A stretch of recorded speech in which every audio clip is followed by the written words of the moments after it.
I think it's a very difficult one. If you talk about law, which is all about precedent, about what's happened to other people and what they've done for things like wearing a crucifix or, exposing their religious beliefs and being taken to task for them, to have a mass prayer like this is outrageous.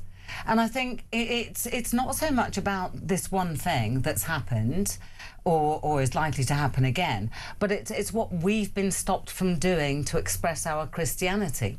And then I think it becomes a very, very big problem. So it's nothing to do with Islamophobia. It's like, hang on a second, we can't do this. But there have been Jewish people expressing their Jewish faith in Trafalgar Square. There'll be people expressing their Christian faith. Surely, is it not a space for all, or do you think there's more to it here? Well, you've got the segregation going on for a start. It's all male, and the women are kind of pushed out of it. And there were women there actually, but they are separated as they do in Islam. And I went actually once to a Muslim funeral, very, very sad occasion. And certainly the separation of men and women I found very weird. I wasn't happy with that. No, and I believe at Jewish weddings they're separated as well, but those are private events. So to have something so public, I think if you want to conduct things that way, you do it in a mosque, you do it in a place of religion, a place of worship, and that's fine. But to do it in central London, in such a large outside space, no, I'm sorry, I don't think that is acceptable. Mike?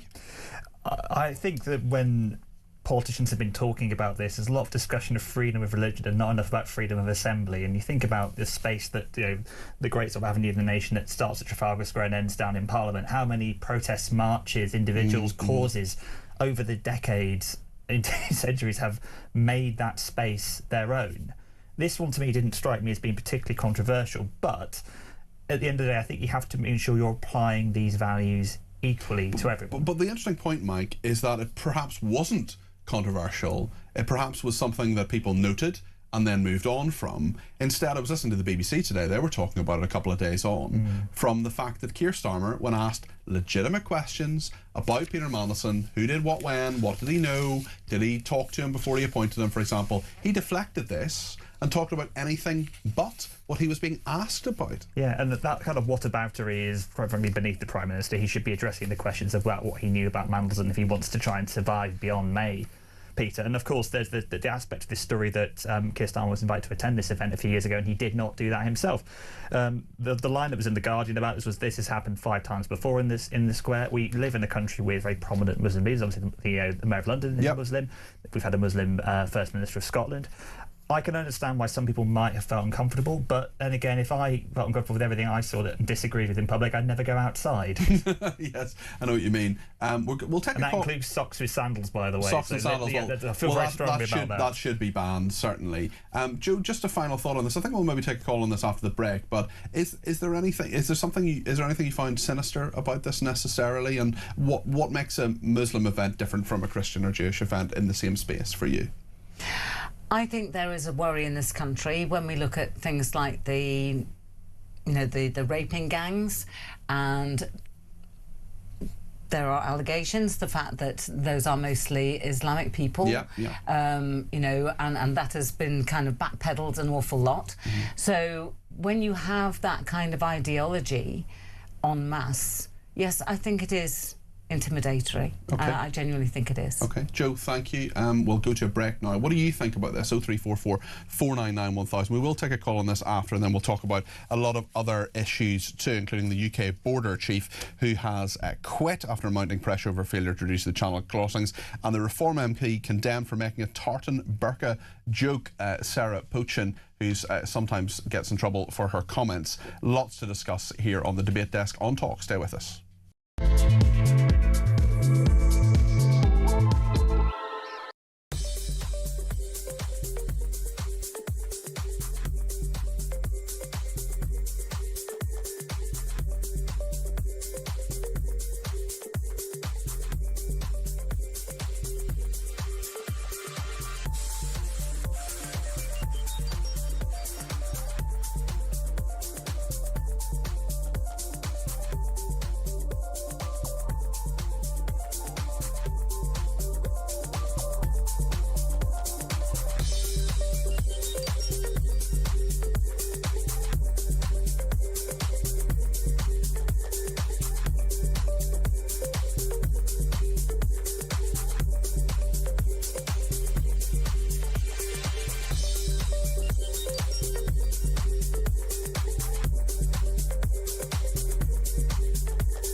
across the UK, on DAB+, on YouTube, on your mobile, and on your side.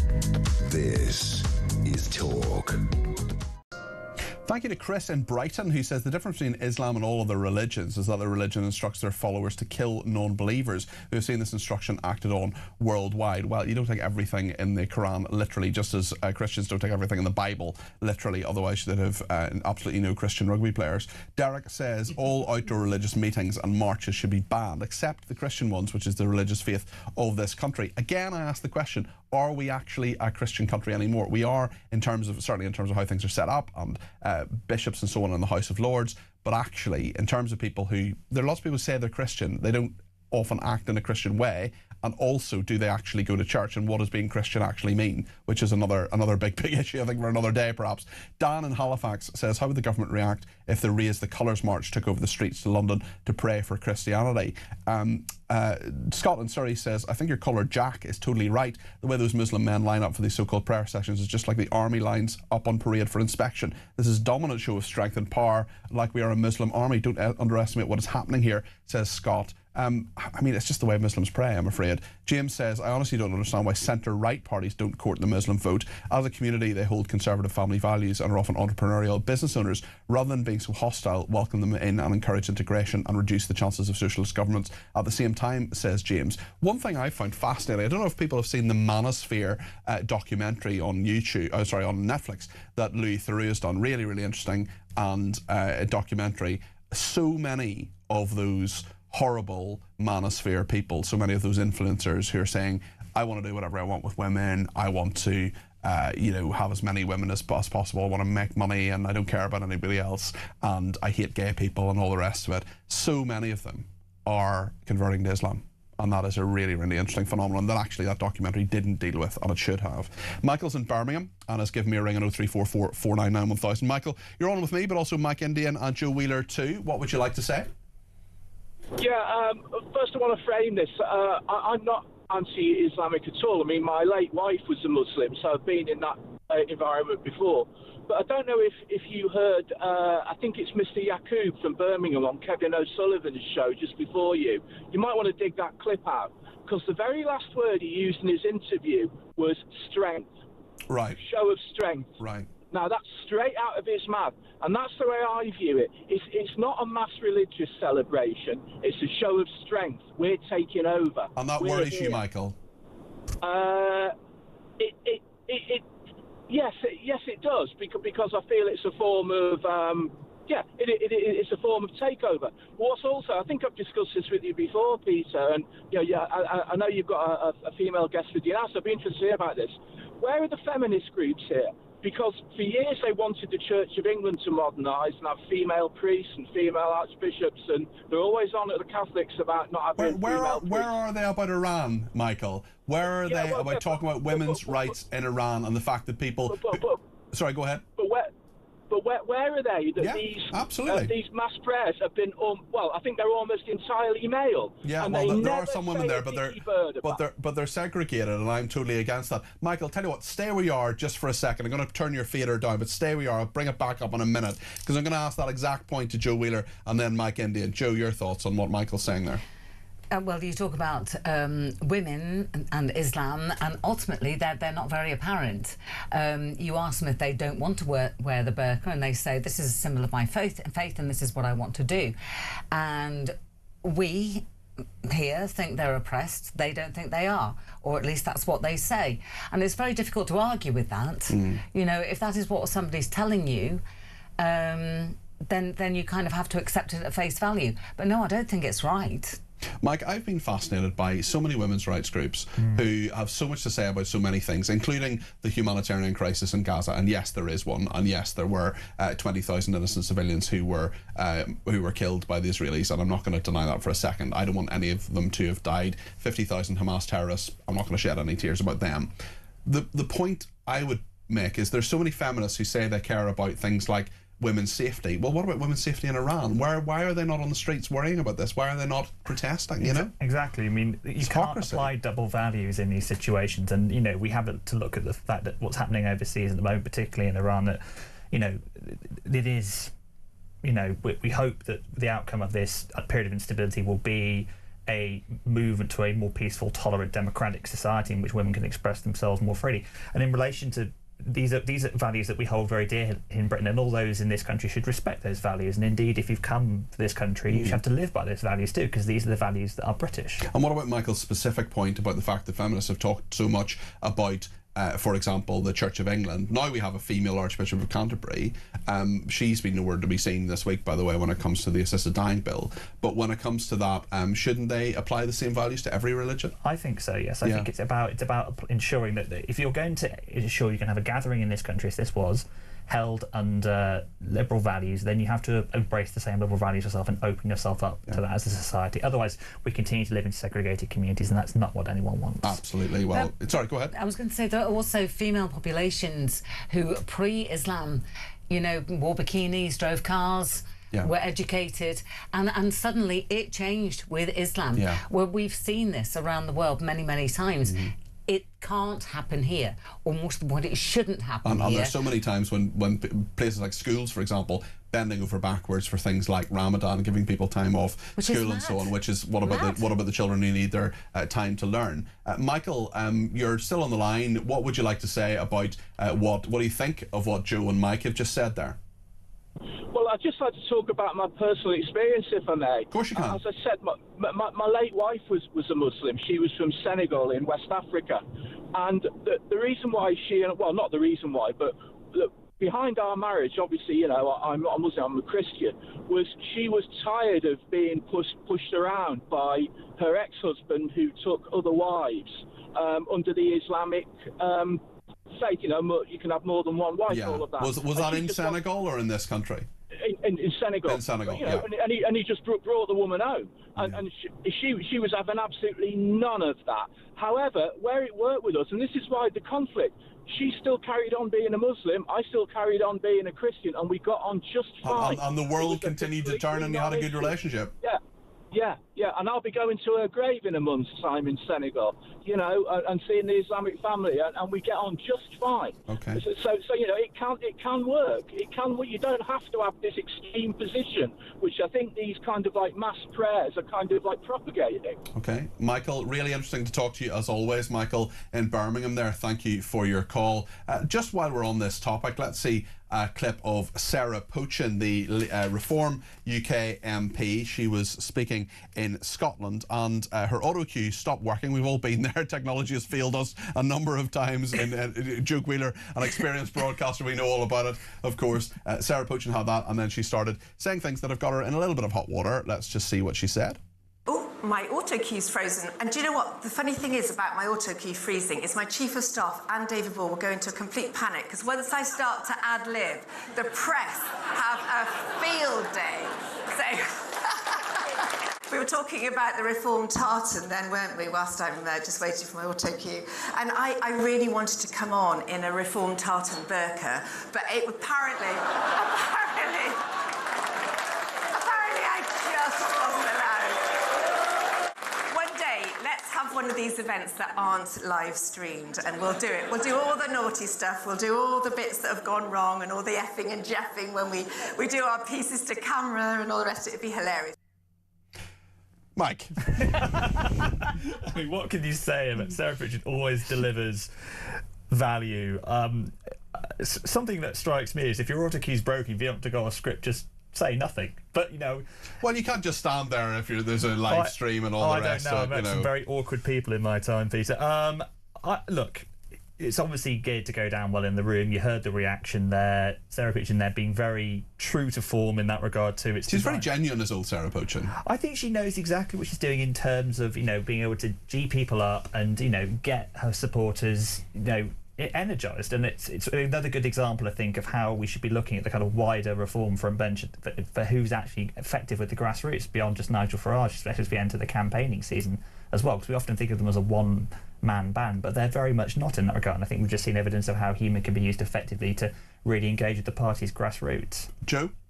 Well, It's that issue when the autocue goes down, and at that point the brain ceases to function. This is why you've always got to have it in front of you. Yeah, I know. You've always got to have. Yeah. And what I usually do, I don't actually have them here today, but what I usually do when everything fails, you have papers beside you, so you can go through a paper and you say front page of the Times, the Sun, whatever today. And actually, you know, I have technology here of people talking in my ear. Often things go wrong. You know this as well. But have you ever started talking about a tartan burqa and your desire to wear one? No, I haven't. But you know that bit where you've got the CV on the computer and you're gearing it to the job that you want. Yeah, she had politician. What she actually meant was comedian. Yeah, and the trouble was when the autocue went down, she switched to the comedian bit, yes. and I think she did that quite naturally. Sorry, you know, I mean, Ricky Gervais would probably be proud of that joke. It is funny how she sort of said, my chief of staff and David Bill, who's the chairman of Reform UK, former broadcaster in this station, of course, always panic a little bit. And you know, when she has gone off script a little bit. So and immediately stuck the size 6 in her mouth, which is, I mean, sorry, as Brits, have we forgotten how refreshing that is? Yeah. So for somebody to say something like that, it was a joke, mate. It was a joke. Yeah. So I'm just saying that just see if we can see what Donald Trump has been saying. I think he's made some brief comments there, speaking to the media. Apparently says we're doing very well on the Strait of Hormuz. We'll bring you a little bit of what he has said in just a second. We'll also talk about the UK border chief in charge of stopping small boats quitting after mounting pressure after failure to reduce channel crossings, and the cat that has been hounded out of a job. Stay with us. Very nice.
Across the UK, on DAB+, on YouTube, on your mobile, and on your side. This is Talk. Right. Well, thank you to everybody who has sent in calls, texts, tweets and voice notes. We'll come back to that in a moment. Trump is speaking at the moment. He is saying that they're doing very well at the Strait of Hormuz, and it's very interesting because there's quite a lot happening on that front, certainly. We're going to talk about that a little bit later on in the programme. In fact, Patrick Cockburn, the Middle East correspondent, is going to talk to us about him blaming NATO cards for high oil prices, Trump that is, rather than Patrick Cockburn. Trump and Netanyahu trading barbs as the gas price surges threatens Iran. I wonder, Mike, when you see what some of these countries are saying, particularly Netanyahu saying slightly different things to Trump and Trump admonishing him in public and so on, what's your view of how things are going with Iran? I mean, I couldn't politely describe it before the watershed, probably. I mean, Trump saying things are going very well when shipping has ground to a halt, that so much of the natural gas and oil that is needed is going to increase the cost of living for people in this country, when the US president is lashing out at countries which have traditionally been seen as allies, and is even now not on the same page as Benjamin Netanyahu, really shows the danger this conflict has, I think, to spiral out of control and to not just to have regional instability, but global economic turmoil perhaps from it as well. How do you feel the war's going, Joe? Well, we're hearing it's going to end very soon, which all sounds like very good news. But what I'm actually seeing on the street, in the shops, in the fuel stations, is something entirely different, with fuel absolutely skyrocketing. And you're thinking, no, we've been here before. We don't need to do this again. If people had confidence in Trump saying that the war will be over very soon, I don't think we'd be seeing these issues, but we are. Trump has finished talking. If they said anything massively significant, of course, we'll bring that to you, and I'm sure the production team will put it on my screen if there are any significant lines. I know he said we're doing very well in the Strait of Hormuz, but I'm sure there'll be more reporting on that, and we will, of course, bring that to you. Just did a very, very quick chat there with some of the press. I want to talk now about migration and Keir Starmer, but also this UK border chief who's been in charge of stopping small boats. He has quit after mounting pressures. He only lasted in the job for 18 months. I mean, some people may actually be quite surprised that there is someone in charge of the borders. He was tasked with stopping the small boats crisis. Martin Hewitt, I should say, the border security commander. He'll be out of the role by the end of the month after failing to bring numbers down. In fairness to him, bit of accountability, second bit of accountability, as so few people actually do, Joe. Well, absolutely. I mean, I hate to bring the tone down, but if you look at the number of PR people Harry and Meghan have had who've left, I imagine he falls into the same kind of category. Yes. It's like, this was a job that should never have been advertised like it was. And there was no hope of success ever. A long time ago, a friend of mine, ex-forces, said, actually, there's a really good way of doing this. We could do this and we could do that, and he came up with a plan. And he said, can you help put it in front of the Prime Minister? And I said, well, I can, but to be honest, I don't think they want to stop the boats.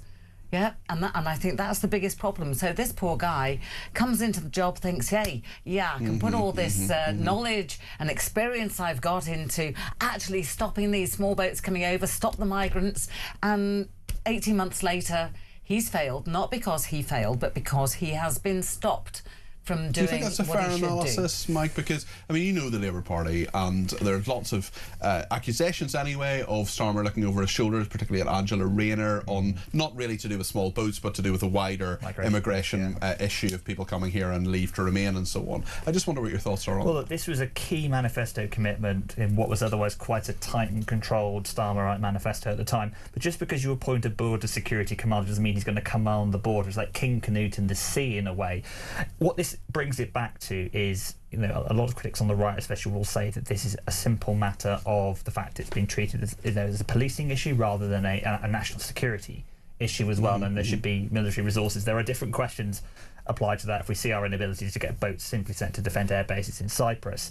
But it just goes to show that if governments are going to create these baubles, they actually have to be doing something meaningful in terms of results. And Martin Hewitt has had accountability for his role. I don't envy his successor. I imagine we'll probably be through quite a few more border security commanders before the end of this Parliament, Peter. Do you think that Labour has a plan here? That I mean, they've brought in a lot of legislation. They've said they want to do all sorts of things. Is it just tinkering at the edges? I don't think they do, really. I think we look at the fact that the repeated stories that Shabana Mooney's going to have to soften the plans to extend indefinite leave to remain qualifying periods, and particularly as Labour is going to be facing its classic backlash of moving further to the left if it suffers election defeats, which is due to suffer in a couple of months' time in May, then I think that they are still going to be doing this. But the question is, how secure is the Home Secretary around the cabinet table as long as Keir Starmer is there? Now, there is no obvious successor. Now, I have no doubt if Angela Rayner becomes Prime Minister, Labour leader, she will move Shabana Mahmood in that regard. But a lot of what Shabana Mahmood is doing, she is repeatedly regarded by Westminster as a rather effective minister in dealing with a very difficult department. But is she regarded by the Labour membership as an effective minister? She may be effective, but is she doing what they want her to do? And that's the key thing, isn't it, as well? And I don't think that's the case. Just to say, Trump has said the UK should have acted faster on the use of bases. I'll bring you more on that after the 8 o'clock news, because we'll be talking to Patrick Cockburn, long-serving Middle East correspondent, about everything that Trump has been saying. Perhaps we'll even get a clip of what Trump is saying in America right now. We'll see if we can turn that round in time. I just want to talk about Kemi Badenoch, and this is one for people at home. home as well. 0344 499 1000. Please give me a shout to let me know what you think. Kemi Beadnock said that she would tackle a shoplifter, but only if they're not too big. This is quite interesting. Let me just bring you some of the detail of this. She said she criticised members of the public who failed to intervene, letting criminals think they can get away with it. She said her instinct would be to confront a thief if she thought there was no personal risk to her. I mean, isn't there always a personal risk if you confront a thief? Adding that others should not look away. I think it depends on how big they are, she told Times Radio. But yes, broadly, it would be my instinct. I think people should look after their personal safety. I think those people who are stronger should do more. What do you think of this, Mike? Would you tackle a shoplifter if they weren't too big? I mean, look, if a shoplifter was, disabled or a pensioner or something, you just take them down, you just rugby tackle them to the ground, wouldn't you? I mean, the list of people that would be I'm a 6'3" guy, so I think, if he was bigger than me, then no one should be tackling him. Right, just leave him alone. In general, he's 6'3" and built like, an absolute fortitude. They don't. I think this. You were about to say something else, weren't you? There, built like something else. Yes. But in this, look, I think this is the same. It's 7:52. The same sort of posturing we saw from Robert Jenrick confronting fare dodgers, and I think, look, there is an increase in petty crime, and I think the best solution to it as ever is to put the policing resources where they need to be. And you've worked in the Home West, Peter. You were there during a time when there was actual difficulty in spending cuts and getting that frontline policing resource there where it needs to be. We don't want to be encouraging any old member of the public to just be accosting shoplifters if they're grabbing a packet of smoked salmon from Tesco. But also, I mean, the question I would ask is, why have we got to the situation where people, look, there's always been have-a-go heroes. Some of them are great people, some of them have done very well, but and prevented a lot of crime and helped a lot of people. But a lot, I mean, who was I talking to the other day in the newsroom? I can't remember who it was, who saw, there was one of the producers behind the scenes who I was chatting to, and he'd been in, I think, Marks and Spencer's, which is, there's a Marks and Spencer's not too far away from here, and he'd seen someone stealing some stuff, reported it to the security guard, and then the security guard said, well, you should have stopped them. I mean, surely that's their job. Hang on a second. Hold on, you had one job. 9 till 5. Yes. Yeah, that's your job. Yes. But I mean, the thing is, when you talk about a shoplifter, I think about somebody, as you say, stealing a tin of tuna or something, tucking it inside their pocket or something like that. What Kemi was actually talking about were people coming in and stealing entire racks of clothes. Yeah. Well, that's not unnoticeable. Yes. And actually, you have to take them out pretty much like that. They've all got the hangers in them. Probably won't fit in a bag, even though you have to pay for. From experience. Have you built up your shoulders to do that? I'm deeply concerned now. We've uncovered a shadow existence. Well, hold on. If she's admitting to it, are you going to take her on? Are you going to tackle her? That's my question. We've already ascertained Joe is far too formidable for me to tackle. I wouldn't tackle her. No, but the thing is, I mean, like you say, either you've got security people on the door. We're going to come to the East Coast fairly shortly. Yes. I mean, I do live out near the East Coast, and my local co-op the other day said they'd had somebody in stealing steaks, and when they were confronted in the car park, they drew a knife. Yeah. A steak knife, one presumes. Well, I'd hope so. It wouldn't be etiquette If it's a fish otherwise. knife, they really would be quite embarrassing. Sorry, you're using the wrong knife to threaten me. I'm sorry. Can you just get the right one, please? Please don't do that. Yeah, no, don't do that. It offends my sensibilities. Exactly. We shouldn't laugh, but it is funny. This is, I mean, that is absurd, isn't it? And also, the things that are being stolen now, chocolate, for example, has got really expensive. So, but even if it's a £2.50 bag of, mini eggs, which I had one of those last night. Actually, they're £2 in my cup. Had one the night before. Well, this is the beauty of living in the north. Speaking of which, actually, tell us about Freddie the cat. What's happening with him? Oh, Freddie the Skegness cat. Yes. Yeah, going viral. I have had not the for pleasure. Shoplifting, one hopes. No, not for shoplifting. No, he's nicked the tuna. I have the pleasure and privilege of knowing Freddie the Skegness cat, who is a cat who has kind of made his home in the foyer of Tesco's in Skegness. A very welcome visitor. Everybody says hello to him. He loves to be petted. He loves the old. He loves the young. He loves people with special needs. He's been a real special visitor for a long time. And then some Egypt went and complained, and his bed was removed, and there was an outcry. I mean, the people on the East Coast, they don't get upset by much. I mean, they live on the East Coast. Why would they? And there was a petition set up, and it's got many thousand signatures. So this is he was in the Tesco's. Did he live in the Tesco's or live elsewhere? No. He just turned up. A totally loving owner. Right. Yes, who provides him with a home and plenty of food, and she's busy saying, please, I do look after my cat. Yes. We know you do. Yes. Yeah, but he likes it in Tesco's. he likes going to see all the people. And he does stay in the foyer. If at some point he strayed inside and that's what somebody got upset about, I don't know. Right. Anyway, Freddie the Tesco cat. We've got a picture of him on the screen there. He looks a handsome lad there. He's a nice he's tabby. lovely. Well, as you know, I play in a brass band, so of course I was there playing carols at Christmas. Ah, lovely. And Freddie the Skegness cat was going, that was a bum note. Did he not run away when there was a loud noise or anything? Or no, he put up with it? he doesn't. No, he's just been there. He's calm as anything. But anyway, I think Freddie the Skegness cat is coming back. I hope so. I hope so. Well, this is dreadful when people make these complaints. It only takes one person for these people to take action. It was one person. Absolute killjoys. Get a life.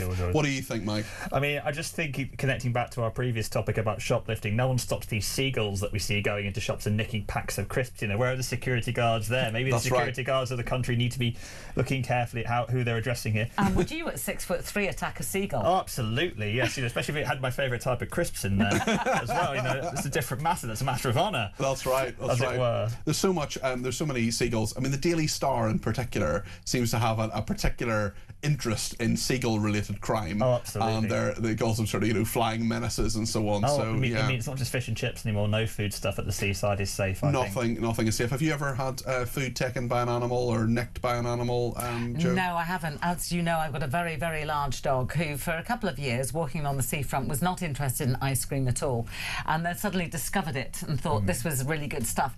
The trouble was, in the winter months when the kiosk was shut, I couldn't get her past various places because she was sitting there waiting for an ice cream. Yes, absolutely.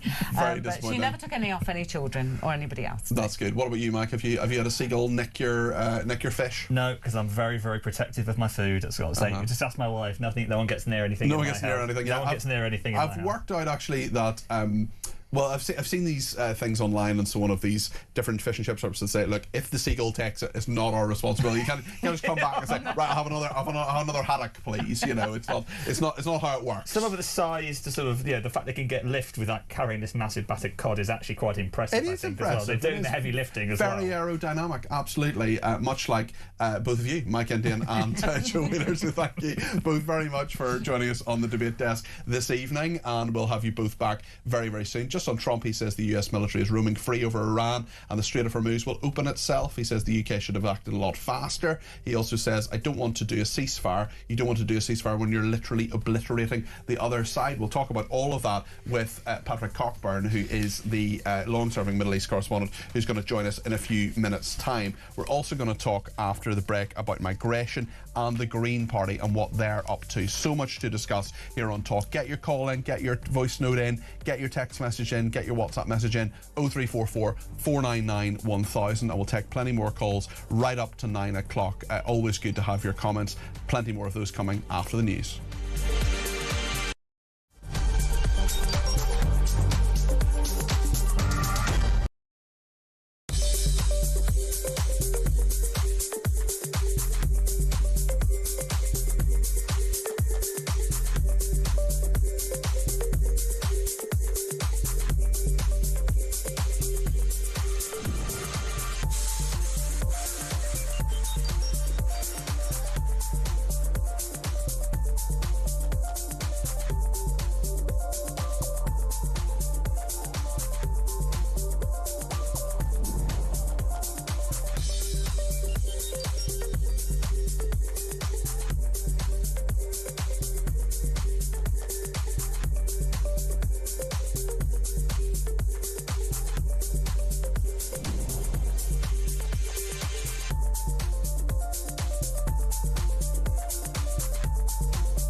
across the UK.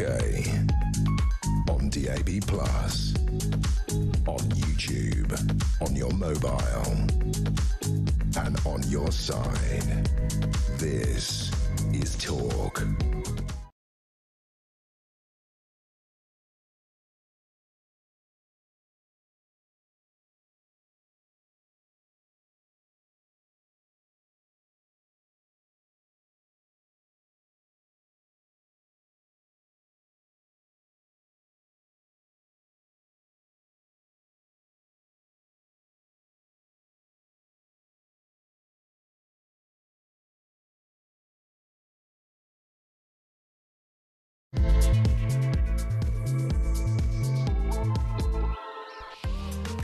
Donald Trump says the UK should have acted a lot faster over military-based permissions for the UK. He was asked about the end of the war and said, I don't want to do a ceasefire. You don't do a ceasefire when you're literally obliterating the other side. So a lot to discuss about all of that. Patrick Coburn will be with us in a second, the Middle East correspondent. We'll also talk this hour about the Muslim prayer event. Lots of people want to get in on that. We'll take as many calls, text, tweets and voice notes as we can. I'll give you the numbers in a second. We'll be talking to Baroness McLean, the Conservative peer and former Home Office Minister, about migration, the fact that the new, the guy who's been around for about 18 months as the head of the migration of Border Force, well, he's actually resigned.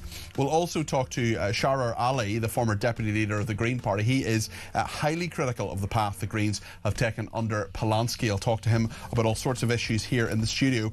As always, whatever you have to say, however you want to say it, please let me know. 0344 499, excuse me.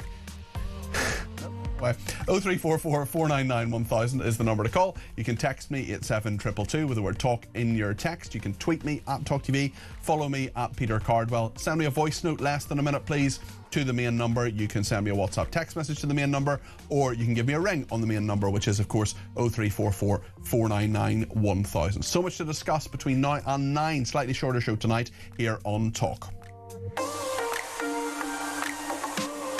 And on Sarah Pochin and that controversy about her talking about the tartan burqa, Paul says, the more I hear Sarah, the more I think she's great. She will be a fantastic minister. Go, Sarah, says Paul.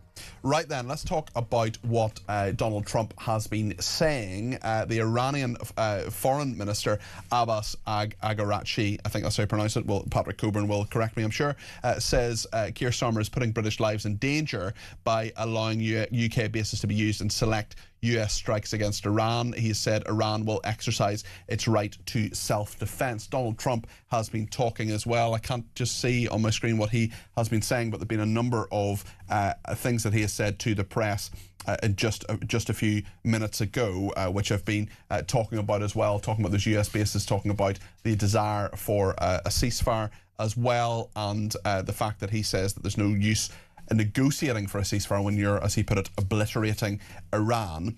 Patrick Coburn is Middle East correspondent and joins me now. Patrick, great to have you on the programme. What do you make of what Donald Trump has been saying in the last few minutes there? Well, I think, he's thrashing around a bit. He says he's obliterated obliterating Iran. Last year he said he'd obliterated their nuclear option. But it's the war goes on and on. There's no sign of this ending. I can't believe that he originally thought it would go on this long. And it's a peculiar situation that it's right to say the Iranian military has been obviously suffered heavy damage. A lot of their leaders have been killed. But in a funny way, they're politically more powerful because they've shown that they can close the Gulf, that they can inflict economic disaster on the rest of the world. So in some ways, their hand has strengthened. Well, it's interesting you mentioned that. I'm sorry to interrupt you, Patrick, but sure. I think there's quite a lot in that, actually, because as I was talking to someone about this, I think yesterday, who said that the Iranians were waiting. They expected this to happen. We had, of course, in the summer, the attacks by the Americans and Israelis on nuclear facilities, but this larger campaign, much larger, much more extensive campaign, they knew it was coming and they had their plans ready. And certainly the Straits of Hormuz was something that Trump doesn't seem to have particularly thought about, perhaps, or planned for. Yeah, I think that's true, and he's getting a lot of criticism for that. I must say, over the years, I've written again and again, that the Iranians might had an option of closing the Strait of Hormuz, and so had, many another journalist and politician, but it never happened. So one got used to the idea that, maybe it never would happen. And, so I think it wasn't just Trump who was surprised by this, but it has happened, and it sort of happened in spades. And also, when you think of it, the whole sort of south side of the Gulf in these Arab oil states has the biggest concentration of the world of these oil refineries and gas facilities, cost billions and billions of dollars, but are very vulnerable. A single drone commanded by one guy costing a few $1,000s that crashes into an oil refinery can cost, hundreds of millions of pounds. So, Yes. It's a very sort of fragile situation. I wonder if I could ask you just about what the government in this country has said, particularly talking about the use of bases and the continued defensive use of those bases. There was a statement today on that and what the government has said. Ministers, I'll just read a little bit of this out. Ministers condemned Iran's expansion of its targets to include international shipping. The UK is working closely with international partners to develop a viable plan to safeguard international shipping in the Strait of Hormuz. We know yesterday there were those 6 countries that said they were going to do that. The statement from Downing Street says they confirmed that the agreement for the US to use UK bases in the collective self-defence of the region includes US defensive operations to degrade the missile sites and capabilities being used to attack ships in the Strait of Hormuz. They reaffirmed the principles behind the UK's approach to the conflict remain the same. The UK remains committed to defending our people, our interests and our allies, acting in accordance with international law and not getting drawn into a wider conflict. Ministers underlined the need for urgent de-escalation and a swift resolution. Today, Trump has said that the UK should have acted a lot faster over military base permissions for the US. Do you think Starmer dithered here? Really, I mean, he's doing what they other European states are doing, which is sitting a bit on the fence, not wanting to get drawn into the war, which is clearly a terrible mess, but at the same time not wanting to offend the Americans too much. So, they give a bit. These American aircraft will use British bases to attack around the Strait of Hormuz. But that's interesting. I mean, that's important because when one looks at American options, what are they going to do about the Strait of Hormuz? Now, one option might be to land troops there to try and take over the coast of the Strait of Hormuz. The channel, it's 21 miles across, but actually goes very close to the Iranian coast. So it's pretty difficult to do anything from the air, however many thousands of pounds of bombs you drop to make sure it's absolutely safe. The only way that would really work would be land ground troops. But of course, that escalates the war. That's sort of what Trump said he wouldn't do. It would be presumably ground troops would also be presumably very politically unpopular in America. But can he get the job done that he wants to do without ground troops, in your estimation?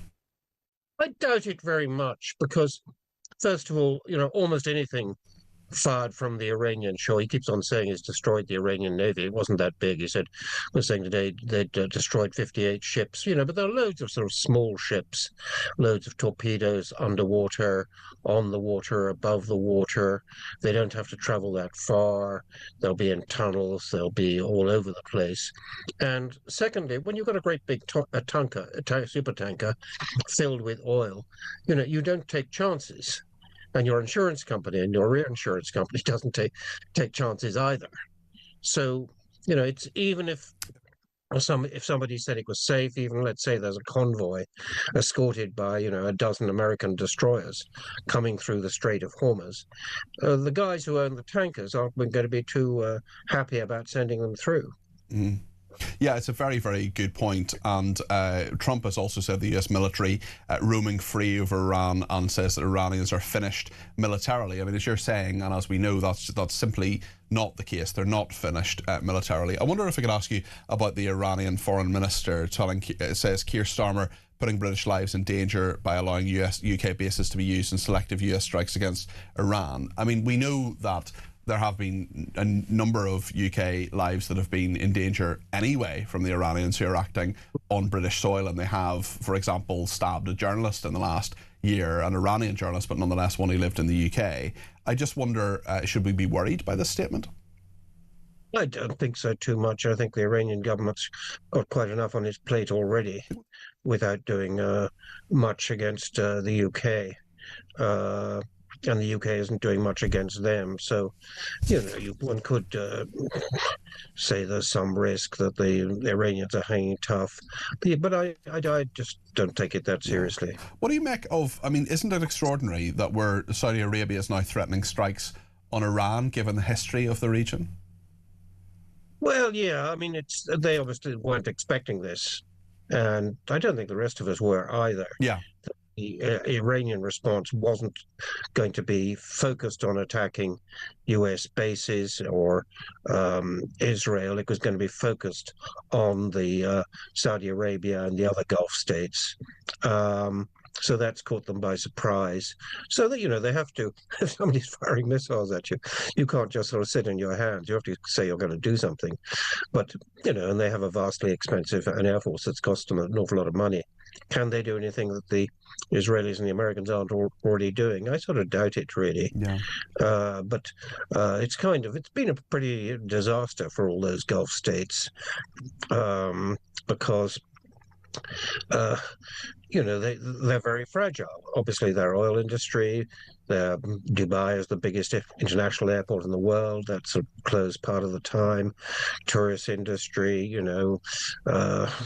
people, businesses, residents in Dubai and elsewhere, all very vulnerable. And actually, one place that people don't mention, but they should, is Iraq. The previous two Gulf wars were all about Iraq. People wrote about Iraq. There was, Baghdad was practically sinking under the weight of journalists, and foreign journalists at one time.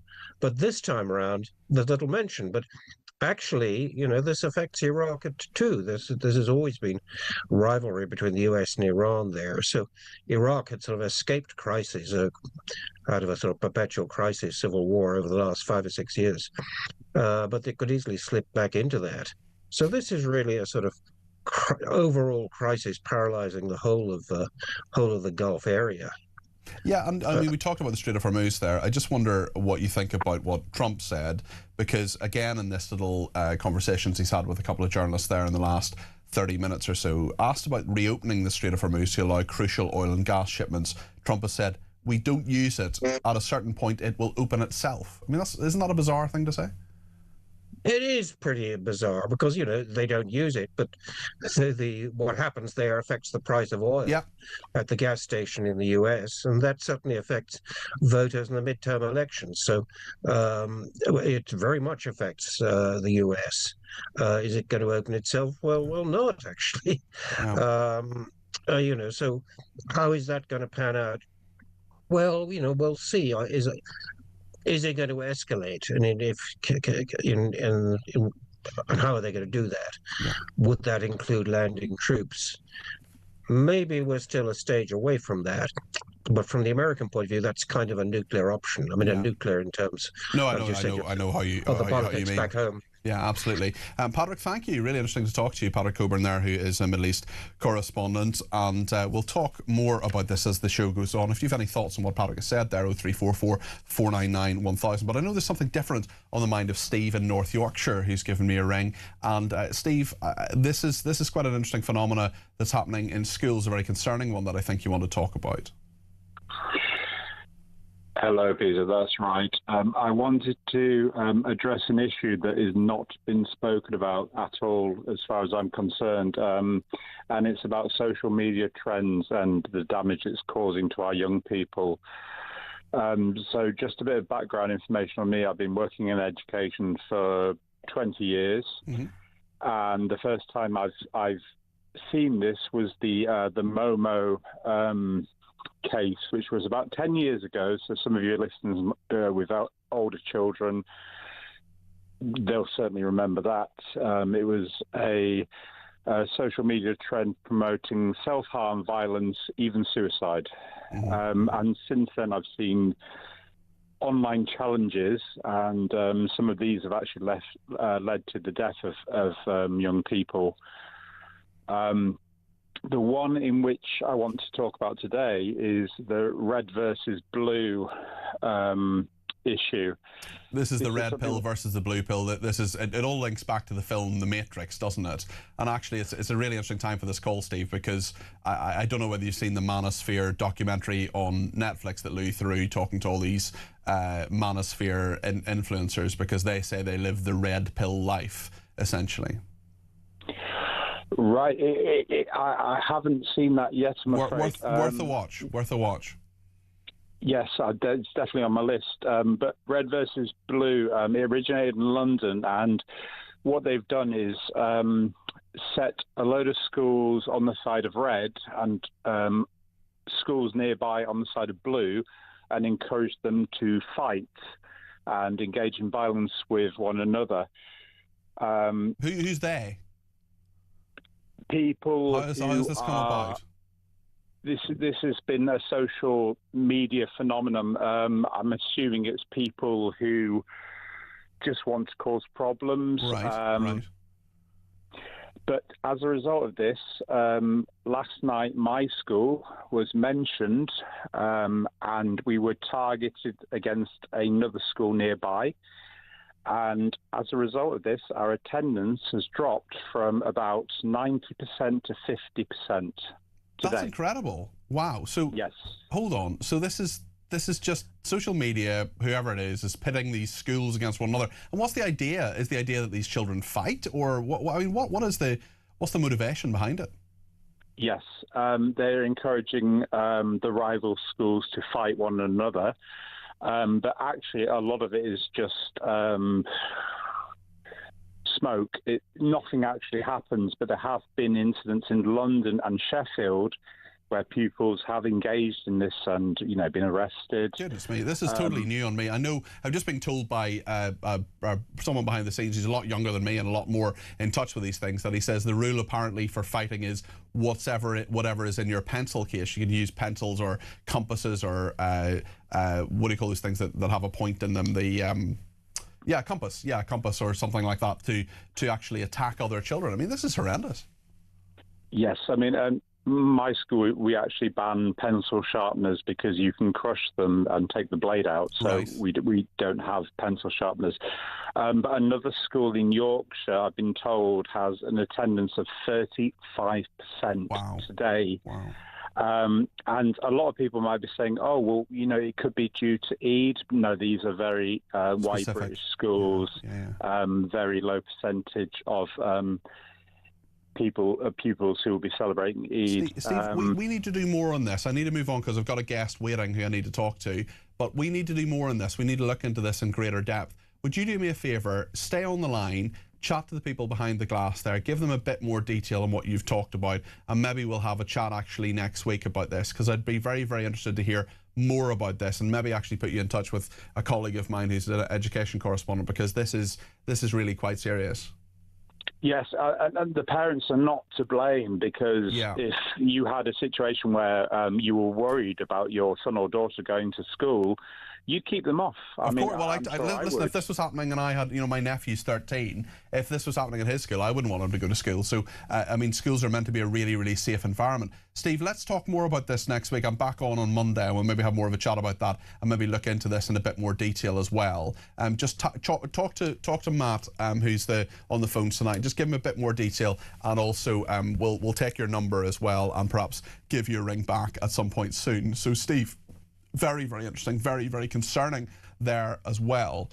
We'll take a break now, but I want to talk to Rachel McLean, Baroness McLean, in just a minute, Conservative peer, former Home Office Minister, about these migration issues that are very, very severe, including the head of Border Force, who has just resigned. Stay with us.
across the UK. On DAB+, on YouTube, on your mobile, and on your side. This is Talk. Lots to discuss in just a minute with Baroness McLean, Rachel McLean, but first here's a voice note from Elisa. Good evening, Peter. In a moment, my children are going to call me on WhatsApp, and I will be lighting the Sabbath candles, drinking the wine, breaking the bread, and we're going to say a few prayers in private, just as it should be. I don't have a synagogue near me, so this is how we do it. And that's how it should be. Not performative out in the open for everyone to see. It makes absolutely no sense, whatever the religion. I just don't get it. Elisa, thank you for that. Lots happening in migration news. We know, of course, that migration chief who is gone, he has resigned. The UK's border chief, who tasked with stopping the small boats, has quit after failing to bring the numbers down. Also, Keir Starmer, there are certainly a lot of people wanting him to cave in on migration and drag Britain back towards the EU. Let's speak to Rachel McLean, Baroness McLean, Conservative peer and former Home Office Minister. You're very welcome to the programme this evening. Thank you. Hello. Hello. Tell me what your thoughts are about the fact, first of all, the political hot water that Keir Starmer is in. Yes, I think he is in a mess. I mean, far be it from us to comment on the internal disputes of the Labour Party, our opposition, but it just goes to show that they're trying to paper over the cracks of their lack of policy and any coherent stance on how to actually govern the country. So the battles that they're getting into are the ideological wings of the Labour Party. It's because of the weak leadership of the Prime Minister. He doesn't stand for anything. He doesn't have a plan. So therefore, people are all trying to impose their own agendas onto him. And we heard, or we believe from the reporting that's been written about the sort of very long piece last weekend, that he really has no theory of how to govern. I think that's what we're seeing. We're all suffering because of that. It's interesting that many of the one-in, one-out asylum seekers sent to France have now returned to the UK in lorries. The idea in the Sunak administration anyway was Rwanda. That never got off the ground, quite literally. But, I mean, in a wider sense, you're a Home Office Minister, but in a wider sense, we've heard from the public for such a long time, at least 15 years, that they want migration to be sorted. Why is it so difficult? Why is it under 14 years of the Conservatives it wasn't sorted, and then under nearly 2 years of Labour, many people feel that actually we're going backwards in all of this? Yeah, it is a fiendishly complicated issue, but there's a number of things that we need to do, which we now recognise under the leadership of the party now. We do need to come out of the ECHR, that's the first thing. The reason we couldn't fix it in the previous government was because we were bound by all those legal structures. The first thing we do is we do that. Then we need to have an operational deterrent. That's the Rwanda plan. We need to have a third country processing system. You're seeing these people coming back again because they know they can come back again. They know they can disappear into the British economy. If we had that third country and people knew that they would be removed and detained and processed elsewhere, that would all of a sudden get rid of that incentive for them to make those crossings. Anything else is just not going to work. And I saw that from being inside the Home Office. I know the way that people can game the system. I mean, people talk about who's coming. They're not refugees. They're people who've paid a lot of money to get on those boats or on those lorries. They're quite well-off people in their own countries, and no one can blame them for wanting a better life. It's an aspiration. But they should not be coming here and doing that at the expense of the British taxpayer. Yeah, it's very interesting, though. I mean, talking more about the ECHR, because any lawyer I speak to, particularly human rights lawyers, say that, yes, OK, it may change things a bit, but so much of human rights legislation is kind of baked in to case law. It's based into what happens in our courts, what the judges think. And even if you got rid of the ECHR, it's not going to be a panacea, is it? It's not going to solve the problem. Well, there is no such thing as a panacea, but we've done a lot of detailed legal work on it inside our party, led by a very distinguished QC, Lord Wilson, and he has set out all the legal arguments. I'm not a lawyer, but I've certainly dealt with a lot, certainly in my career as a Home Office Minister. So I know that you need to get that foundational piece fixed first. It's not just the ECHR, it's a number of other things to do with the migration settlement legal system. There's various other protocols that we also need to come out of, which we said that we will do if we're back in government. Because you're right, there's just too many ways for people to mount appeals, to appeal to various different courts that are not governed by our own sovereign parliament and sovereign laws. What's important is that we need, as a British people, to decide who comes here, not a legal structure and people who are gaming the system and also paying a lot of money to criminals. Baroness McLean, thank you very much indeed. That is Rachel McLean there, who is a Conservative peer and former Home Office Minister. Thanks for joining us on Talk this evening. Let's hear a couple of voice notes. Thanks for sending them in to everybody who has, 0344 499 1000. Let's hear the first one from Dave on prayer in Trafalgar Square. We all know about sectarianism and voting, who votes for what. We come from a culture here in Northern Ireland. If you vote for Sinn Féin, you're going to get a United Ireland, etc., etc. So what is happening in England, where terrorists, convicted terrorists, are standing for election in Birmingham? We had it here. It's very true, and certainly there were many, I'm not sure if there still are, but certainly there were convicted terrorists who elected to the Northern Ireland Assembly. I know things have moved on a bit generationally, but still very many certainly there who have been elected over the years, and some, of course, who were never in the IRA, like Gerry Adams. Let's speak to Mike as well. No, let's hear a voice note, from Mike on the prayer in Trafalgar Square. Yeah, I'd just like to say that I felt uncomfortable all week regarding the criticism of the Muslims at prayer. I just get bad vibes about this being brought up in Northern Ireland. I was born in '63, and all I ever knew growing up was the sectarianism.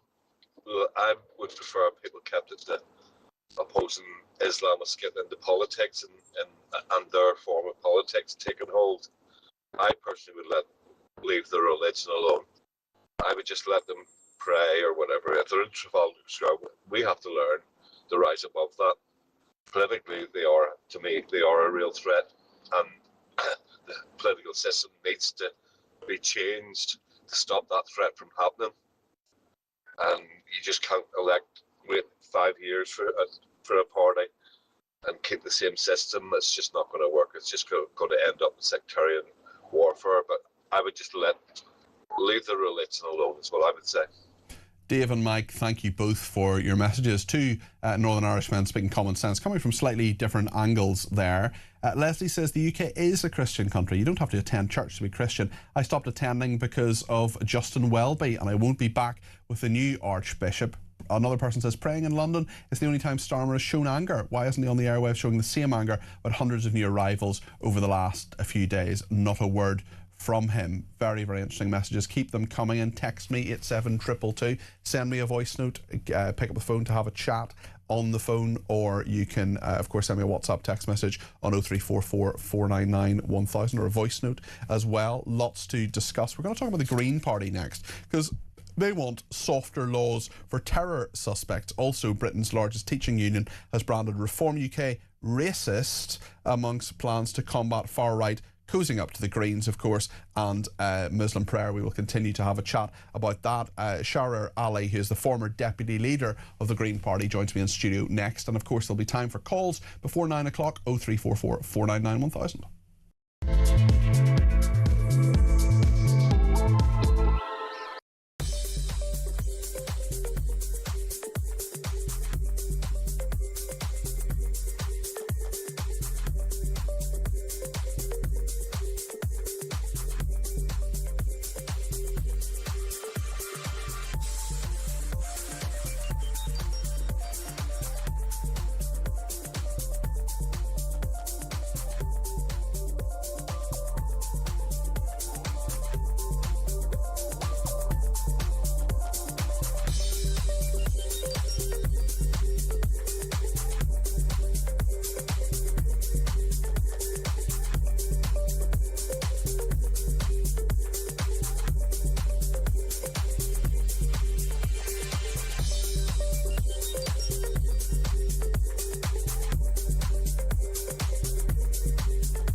Across the UK, on DAB+, on YouTube. YouTube, on your mobile, and on your side.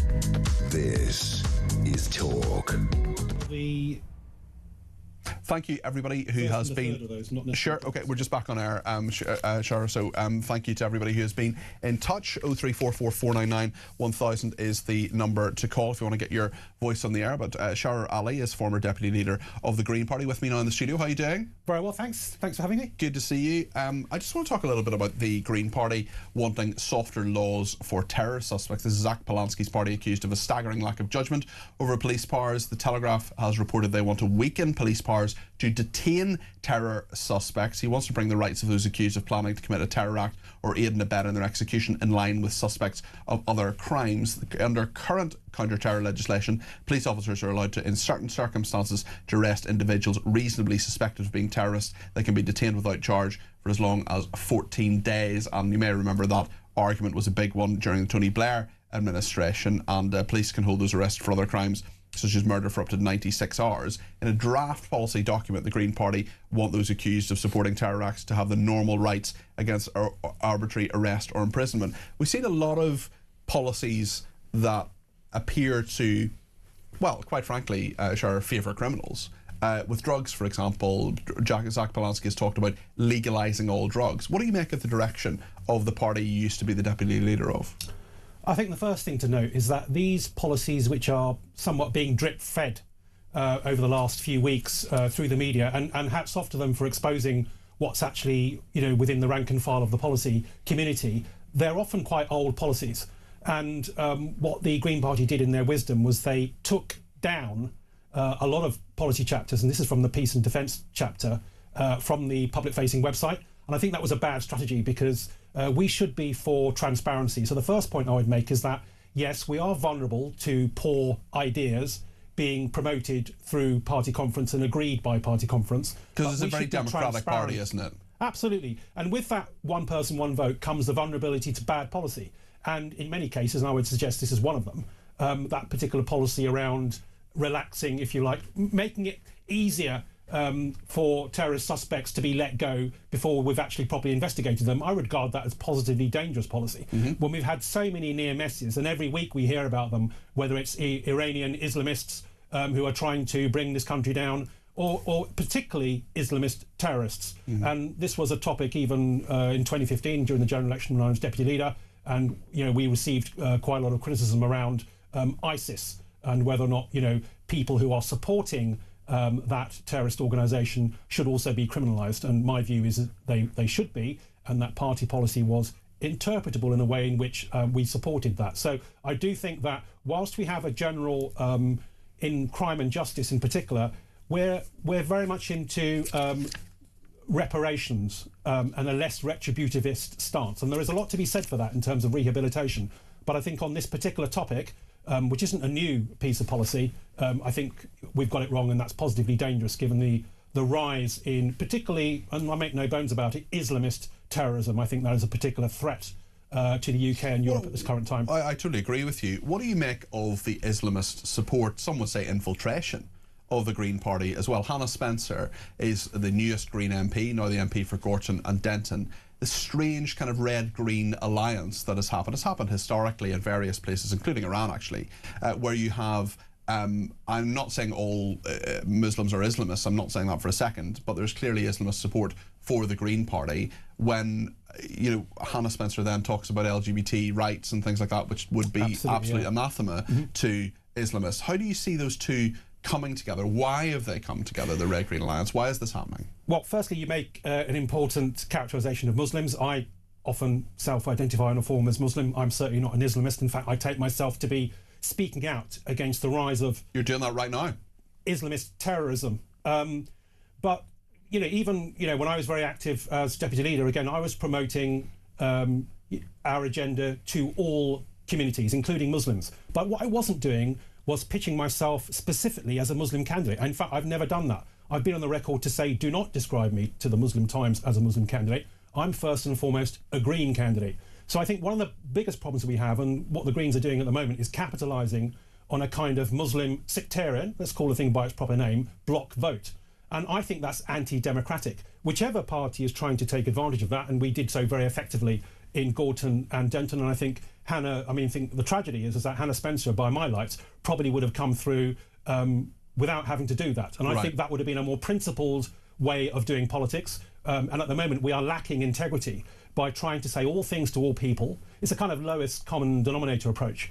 So, for example, Gaza. I don't think that is a wholly legitimate way of campaigning exclusively on Gaza when you're trying to appeal to the Muslim vote. We're talking about sort of parliamentary democracy. That is not, foreign policy is important, but that is not the main plank of the policy that we should be campaigning on. We should be talking about all those things across the political spectrum, including LGBT rights, for example. And we've heard about many Muslims in that area who have suffered from buyer's remorse, if you like. Oh, I didn't realise that you were promoting a liberal drugs policy or prostitution. So it's very important that all political parties campaign exactly as they want. But they should be open about what it is that they're offering and not try and conceal that or deprioritise the things that most people know that they're about.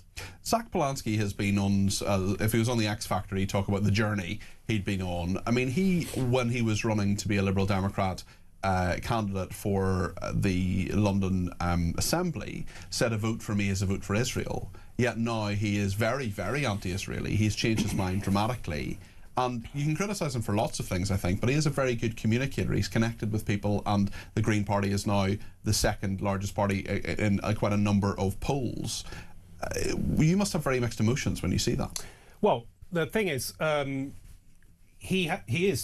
Polanski is a very effective communicator, and that's part of the Green surge, multiple surge, since he was elected. But there's also been a confluence, if you like, of political catalysts for that. In particular, there are other factors. Your party and their complete failure to launch properly and looking completely redundant at the moment. So we're capitalising on that. But at the same time, Zach Polanski has pitched himself, even during the leadership contest, which he won, as an eco-populist. I see a lot of populism there, but not in the right sense. Populism in terms of what I've been talking about in terms of the lowest common denominator, telling people what they want to hear. What we haven't been hearing about is ecological policies. As far as I'm concerned, and that's where the Green Party should be at.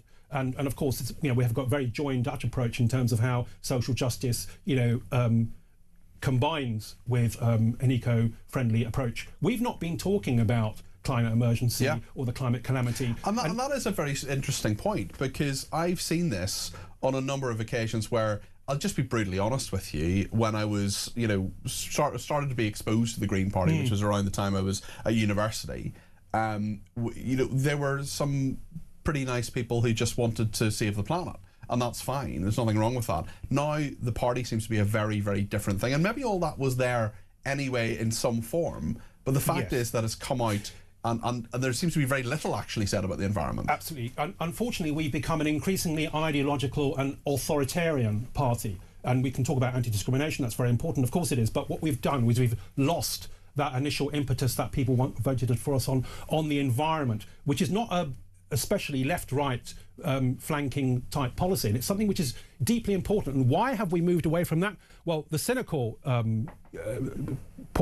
perspective would be that it's a hard sell. Like, if I were to say to you that we face a climate calamity, each of us has a responsibility to lower our carbon footprint and potentially change our lifestyles. All of us have to do that. That's requires a sacrifice on my part. We can't just go on business as usual, over-consuming like there's no tomorrow. That's a hard sell. It's not palatable, and it's a long-term proposition. Whereas it's easier to say, hold on, look at that dreadful thing in Gaza, that awful Israel, let's talk about that. It's even easier to talk about, taxing the multimillionaires and billionaires, as that's been done. I mean, it's in everybody's head now. But that's a kind of a politics of envy, and it does diminish what it is to be a true citizen, just to think in terms of what I can take from somebody else who may in many cases have built up that wealth. And you don't have to be a great fan of trickle-down economics to understand that they do still play a very large role in how the economy gets kick-started. So how do you feel politically now?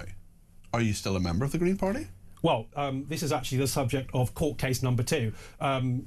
Just briefly to make you aware that I and other long-standing party members who were sex realist in bent, that's to say that we know and understand that sex matters in life and law, have been persecuted and driven out of the party, and I took the party to court and successfully beat them on unlawful discrimination of gender critical belief in 2024. What they did subsequent to that, which was incredibly reckless and just demonstrates how fanatical the rot is in the Green Party, is that they discriminated against me again on substantially the same grounds. For one of my offences was apparently misgendering Iman Khalif, because I was adding my voice to the horror of a man beating women round the head in Olympics boxing ring. I didn't misgender him, I correctly sexed him. So these are the kinds of pressures that the Green Party faced internally, and activists like myself. So that's court case number 2, which will be hitting the courts later in the year, and I look forward to holding those fanatics to account, and I use those words advisedly, and being back in the party and helping to influence the direction of the party in a positive way. Are you suspended from the Green Party at the moment? Right. Yes, I am. Okay, okay. Fascinating. Really interesting. So it must be, I mean, when you see Muthana Ali, for example, a very different type of Muslim to you, when you see him being part of various protests, for example, that are pro-Iran, for example, what goes through your mind? Well, firstly, I don't know Motin well, and it's a shame. You know, I speak to everybody. I like to get my hands dirty. I may end up disagreeing with him on a lot of things. Some of the things I can see already without knowing him well publicly that I don't like in him at all is his unpreparedness to actually come clean about what he thinks. Yes. And I think that's a massive failure. So when people are challenging him on allegedly anti-Semitic remarks, or, for example, causing or being the cause of having Rabbi Deutsch going into hiding, him and his family, for making irresponsible remarks, I need to hear him loud and clear say, as I think is the only position, I'm really sorry if I caused offence. I'm really sorry if I brought heat upon him. We need to see Motin Ali, and I think he's being shielded by the Green Party because they're hypocritical. They want to have the benefit of the Muslim vote without putting one of their leading Muslim politicians out in the spotlight to be questioned, interrogated even, on what his views are on Israel-Palestine. Does he believe, for example, we've got a motion coming to conference in just over a week's time, Zionism is racism. I think that's a fundamentally deeply flawed, possibly itself racist motion. Agreed. And you know what we need is a party which they will probably try and stop that from being heard. That's how hypocritical they are. What we need is a politics where if we do have people in the party whose main agenda is Islam, that they won't, what this means essentially is that they won't criticise anything to do with Muslim. And by God, there's a lot to be critical of in terms of Islam currently in its political form in society. I would rather that they form their own party, call it the Islamist party, as we've had in Iran. And then people can see what it is they're voting for, and they will vote for them out. They can at least be honest about it. Really interesting to talk to you. Our first conversation, hopefully not our last. Sharar Ali is former deputy leader of the Green Party. What do you make of what he said there? I found that conversation fascinating. 0344 499 1000. We'll take some calls after the break. Stay with us.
across the UK. On DAB+, on YouTube, on your mobile, and on your side. This is Talk. Well, thanks everybody for their messages. Andy says if one goes to Mass, it's about 50-50 male and female. Mosque services seem to be almost exclusively male. Lenny says, good evening, Peter. I believe Starmer's problems are self-inflicted because he's got a conflict of interest, which has got more embarrassing for the patriots of our country. That's Lenny on Twitter there. And there's quite a number of other people getting in touch, including Pete, who sent a voice note on Islamism. Let's hear this. You know, this creeping takeover of the United Kingdom seems to be just in all quarters, doesn't it? Schools where your kids have to learn things that you don't want them to learn about. People, women, not allowed to go out in certain areas dressed in a certain way. Otherwise, squads of men go out on the street and, well, just tell them to go or else. Then you've got Sharia courts being set up when the only law in this country should be the British law system. They're doing things that what they're doing is they're pushing the envelope, pushing it to see how far they can push it. And this is exactly what happened, right, when it was starting to take over in Iran.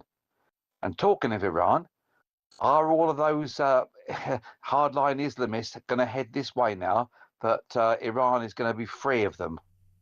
Thank you, Peter. I really, really hope they don't. And almost every Iranian I speak to, and I've spoken to quite a few of them, wants to go back to Iran. The ones who are in this country, the ones who are peaceful, the ones who take part in those very, very dignified protests, the ones who support the people there who are having their human rights abused. That is the side I am 100% on. And I want regime change. I want democracy, or just some version of government that people are happy with. And even if it's a monarchy, that would be so much better than what happens at the moment. Donald Trump spoke about an hour ago. Let's just hear a little bit of what he has to say.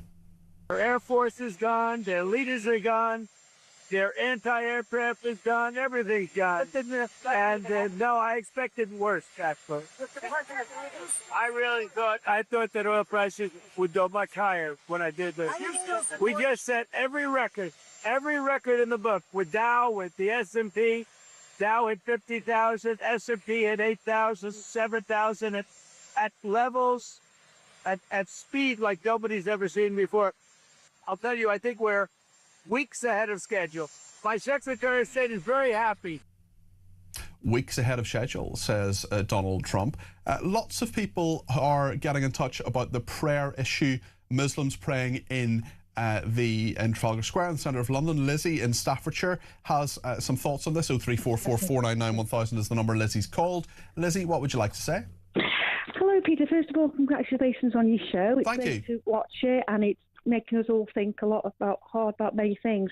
I'd just like to say, first of all, I think what they're actually showing us by this public worship is that we might have extremists, but their way of worship is very different. And I think they're trying to put across the idea that Islam is about peace. Extremists have their way of doing things. We have our way of doing things. I don't think it's meant to show a lack of respect for any kind of gang rape or anything like that. And I think we have to remember that there's been a lot of sexual abuse in Anglican and Catholic churches. You know, would people have the same sort of issues about public worship if it was a Christian event? So you've no problem with the fact it happened in Trafalgar Square? No, no, because what I saw was peace. Okay. I didn't see any violence, I didn't see anything like that. I think what struck me a little bit strange was the fact that there weren't any women present, but there were some. They weren't on some of the clips, but there were some of them there, Lizzie. I mean, but they are segregated by sex, which I don't like at all. But then again, I'd probably close single-sex schools, to be brutally honest. Yeah, I think, to be fair, I think the media, no disrespect for yourselves, but I think sometimes their editing can create a slightly different perspective because of the way pictures are edited. And I also think, you know, to be fair, if you're in a public event with all the sort of controversies surrounding migrants and extremists and goodness knows what else, they might actually be quite protective over the women. Yeah, and the children, very interesting. And maybe they worry about the safety. Lizzie, listen, thanks for that. Really interesting to talk to you. And thanks for your kind words at the start as well. Let's go to Sharon in Suffolk. Sharon, how are you doing? Hello, Peter. Hello there. How are you? How are you this evening? I'm very well. I hope you're well too, Sharon. What point have you got to make? it's about the prey-in, if you don't mind me using that term, in Trafalgar Square. Yeah. Lots of people saying that it's a demonstration a declaration of their intent to turn us all into Muslims and everything. And they've also been saying, we as Christians don't do things like that. Well, I'm a humanist, so I have no dog in this fight. Mm-hmm. But in 2 weeks' time, lots of penitents will be doing the walk of witness and the walk of penitence. I mean, at this exact moment, maybe not this exact moment, but today anyway, the Archbishop of Canterbury, Dame Sarah Mullally, has been publicly showing her faith. She's walking between London and Canterbury, and she's doing that publicly as well. So she should have been in the House of Lords. I totally agree, talking about assisted dying. But the point is, I suppose, that there are many, I mean, I've taken part in some of them, of public shows of faith and so on, and I just wonder what you think. Is Trafalgar Square different in any way to that, Sharon? No, it's they're showing their faith at the end of Ramadan. Okay, listen. No, not Ramadan. Iftar. It's the Iftar meal that breaks the fast within it. But yes, no, I know exactly what you mean, Sharon, and I appreciate your call.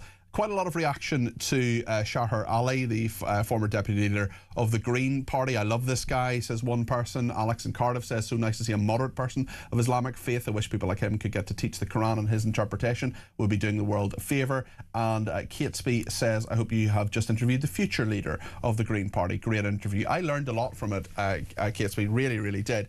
Debbie in Lincolnshire has some thoughts. Debbie, you're very welcome to the programme. What would you like to say? Evening, Peter. Evening. How are you? Very well. How are you keeping? Good. I'm good, thank you. So I'm just going to say, I grew up with my dad telling me about Abu Hamza, and he would stand up in London and preach and all the rest of it.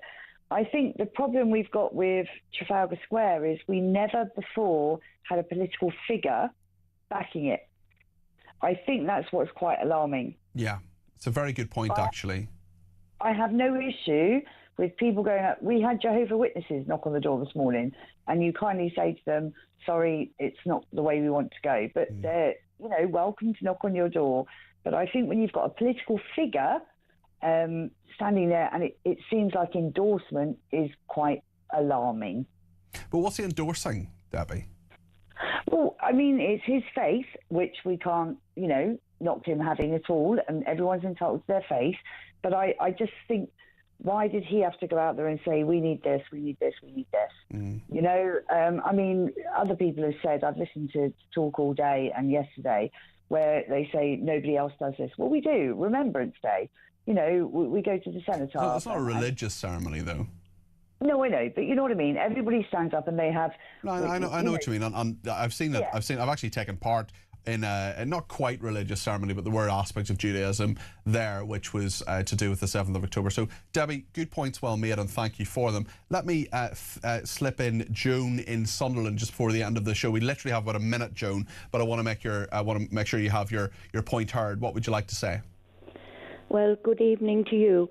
I'm quite concerned about what's happening with these this prayer thing in London. Yes. I do not want to see secular things happening in this country. I just don't want people like that MP, because he talked about this, he's having death threats. I don't want schoolmasters who say this is a Christian country to have to hide, take their families. There is absolutely no need for it. What we need is an honest conversation. The silent, law-abiding majority, and I'm not suggesting walks, marches, or anything like that, we need to wake up. We need to have an honest conversation about